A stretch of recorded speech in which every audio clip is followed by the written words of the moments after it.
Yo, what's up? Samper here. Sorry about not uploading last week. Something came up and I was just like unable to make my video that day.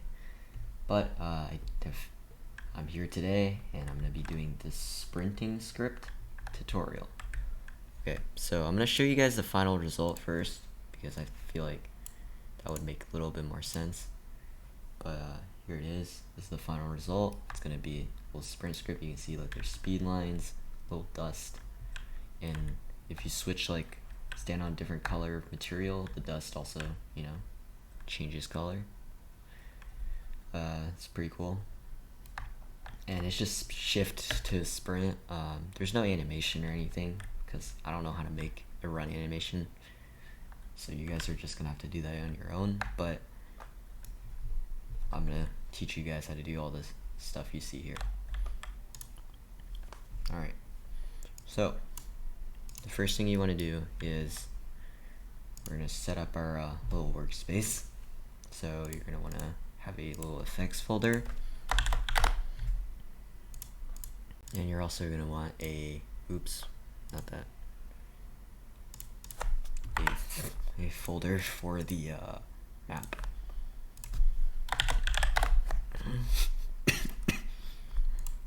Sorry. So you're gonna want to put everything in your map inside the map folder. And also this script is only for the client because I think it's kind of unnecessary for other players to see like little lines and stuff. I don't think it's gonna do anything for them. Rather, it's just gonna like lose performance on your side because everyone is rendering those. So it'll save some performance if you just do it on client. And that just means that only your player, the player who's like running, is going to be able to see their wind effects, whatever.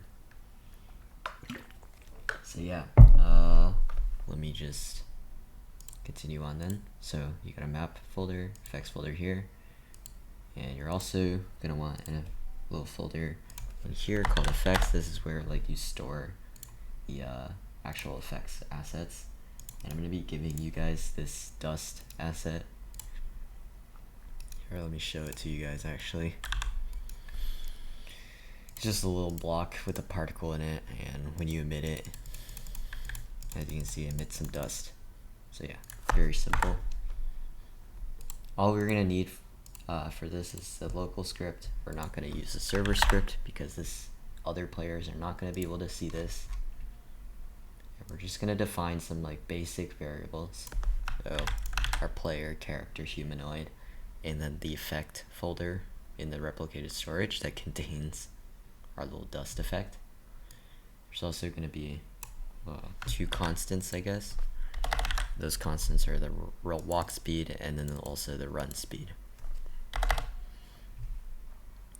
We're going to need a few variables for storing information. So this is the time that we last ran. This is the direction. It's going to be 1 or -1. It's like left, right. This is for the dust positioning, and this is the last position of your character. We're going to need 2 services for this. Well, actually we can use 3. So here's the third service. It's run service. I don't know if you guys can see that. Let me just make it bigger. It should be visible now. The next thing we're gonna do is we're gonna create a Raycast parameter. This is just gonna be for the raycasting, for the color changing. And then we're also gonna write a little input script. This controls like the walk speed and everything.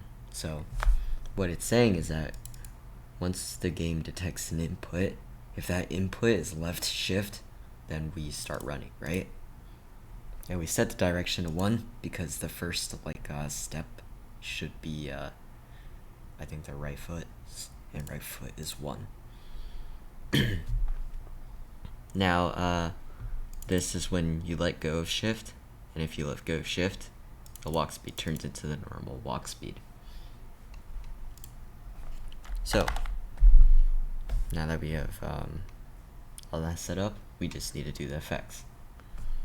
So rs, which is run service dot heartbeat, and we're gonna use heartbeat here because if it were render stepped, then your frame rate would matter, and while heartbeat, I don't think the frame rate really matters.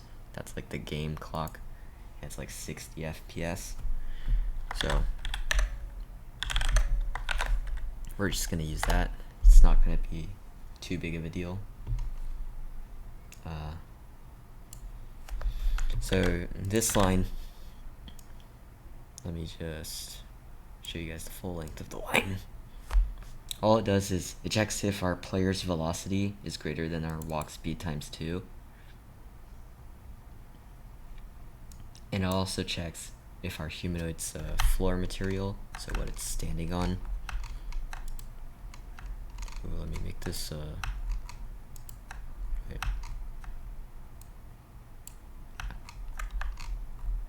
I don't know why I can't zoom out. It's really weird. I can't zoom out. I can't zoom in either, even though I just did it like a second ago. Maybe it's because there's an error. Let me just fix that error. Let's just click enter and then forgive that. So basically, if we're running and we're not standing on air, that means we should make the little footstep effect and the little air effect, because we don't want the effect to happen when we're like falling, right? Now real quick, I'm gonna be checking if the last time we ran and the current times difference is 6 over the run speed. That's just like a little number that I found that kind of works well. This just like says like, is it time to make another little dust effect? And if it is time to make a dust effect, then obviously we need to make a dust effect. So we're gonna set last time we ran to oh wait, sorry. So let me put that actually outside of all of this.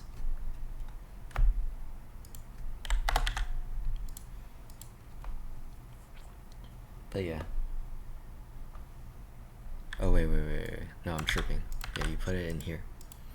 After that, we're gonna make our little effect, right? So we need to obviously copy the effect from the effects folder right here, and it's right there, dust. And we're gonna parent it to the workspace.effects, the effects folder, and then we're gonna position it to the direction, which was 1 or -1, and then 3 under our player, so that's like near their feet. And then we're gonna need to do all the color stuff, right? So the way I'm gonna do that is I'm gonna do Raycast. All this does is it casts a Raycast from the position of this upwards by 1, and then in the direction downwards by 3. So then it hits the floor, obviously.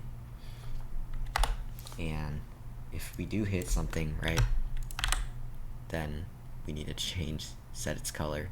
Here, let me make this look better.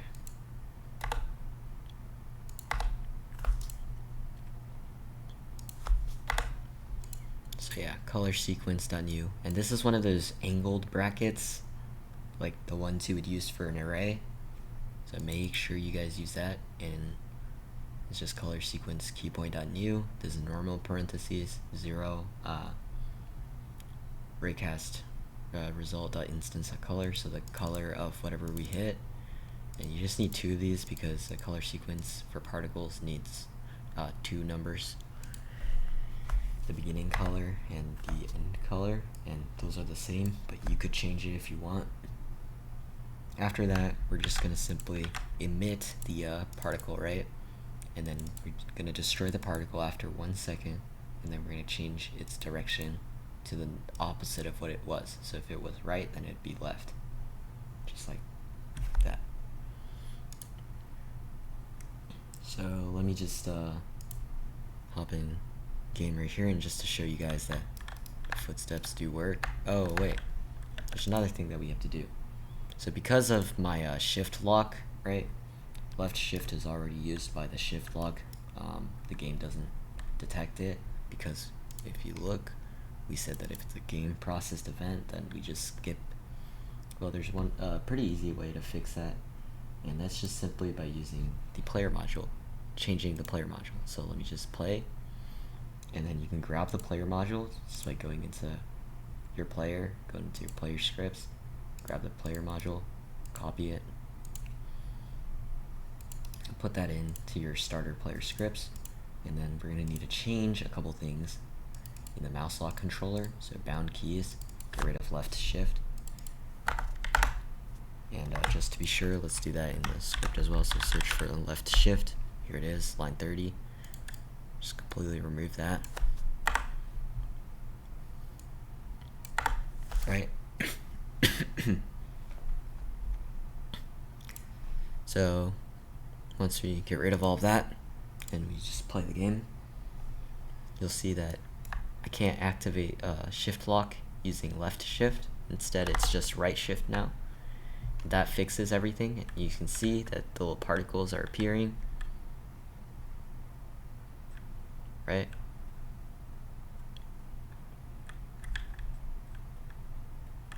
If the color doesn't look exactly right, that's because of like lighting issues, and you could probably mess with like the brightness of the particle in order to fix that.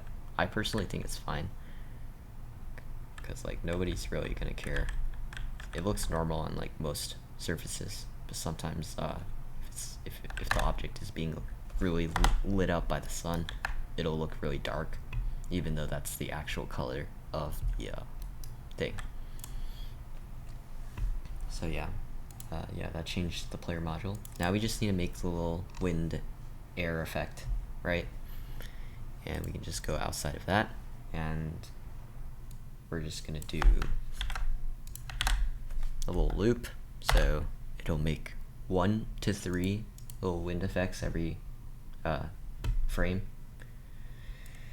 And we can just simply create the little part, right? The little wind effect by making a part and anchoring it, making sure nothing is hitting it, and also setting its transparency to 0.8. I just name it hitbox. It's not even a hitbox. You can name it whatever. And set its material, if it can be hit by rays, its size. This size works pretty well for me. And then if you want some color variation, what you can do is set up a little randomizer. This is between two colors. It has a 1 in 3 chance of being black, and then a 2 in 3 chance of it being gray. So yeah, it's a little randomizer, and it checks, the number. After that, we're gonna need a directional C-frame, and that's simply just the last position. It's a C-frame that takes the last position and the current position as its two parameters. So it's at the last position, but it looks towards the current position. And then next thing what we are gonna do is we're gonna position it. Here's the math for the positioning. It's -25 to 25 over 10 on the x-axis, upwards by 3, downwards by 3 on the on the y-axis, and then it could be 2 in front or 2 behind. And now we're going to create the actually add the hitbox or little wind effect for 0.2 seconds before we remove it. And then we're also going to play a little animation that's simply, I don't know why I can't zoom out right now. This is probably a bug, Roblox's error, but yeah, I can't zoom out for some reason. Yeah, so it's a tween, and we create it. It's for the little wind, the hitbox. It lasts for 0.2 seconds. It turns the wind to 1 transparency, so it's totally invisible. And we set its size to 0, and we position it to its current C-frame, and make it go backwards by 2 or 4, 2 to 4. So there's a little bit of variation. I'm telling you guys, I'm trying to like zoom in and zoom out, but I have no idea why I can't. Let me just like completely refresh it. yeah, I still can't really change the zoom at all. I'll even destroy the camera. Nope. Let me see if there's like anything here that I can use to zoom in and zoom out. Let me just reset script zoom. Oh boy. Okay, now I can zoom in. Okay, there we go. So yeah, we're just gonna set a size, everything. Make sure these right here, before transparency and after this parentheses right here, is a angle bracket.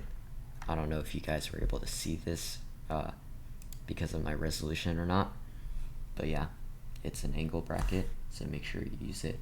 The rest are parentheses, just normal parentheses. Okay, and now the final touch is pretty simple. If we stop moving, then we should just reset the direction, because if you stop moving, the animation resets, and that's just gonna be an else stiffment right here. As you can see, if we're not running and not and we're not in the air, that we do all this. Otherwise, we reset the direction. And now we also need to set the last position.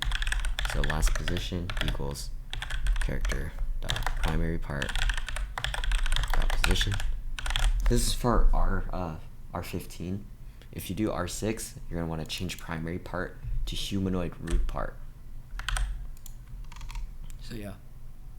So yeah, let's run this, make sure everything is correct. As you can see, we got the little speed effect, little dust particles right here. Let me adjust the brightness of the particle, so you can just go into the particle right here. I'm gonna make it just a little bit brighter, like 6 or something. Maybe this will look better. Let's see. I think it looks better. Maybe a little bit too bright.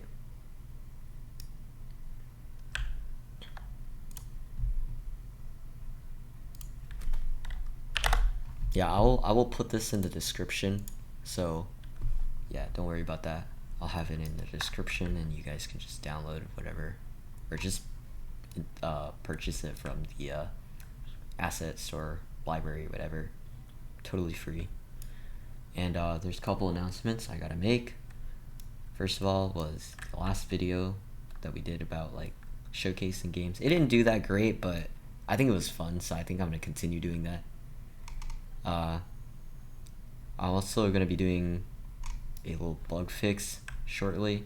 If it's not today, then it'll be next week, along with another video.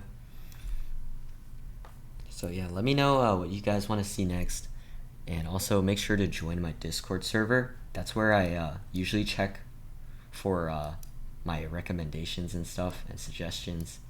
And we also have like a lot of helpful people in there who can help you fix your scripts if I'm not able to like get back to you in time. So yeah, make sure you join the Discord server. It's really good. And yeah, that's about it. Thank you guys for 2K subs. Again, it's really good. If we hit like 3K by the end of this month, I'll do another special video. Maybe a tutorial this time, like a VFX tutorial, something like that. But other than that, that's about it from me. Stay safe, guys. I'll see you next time.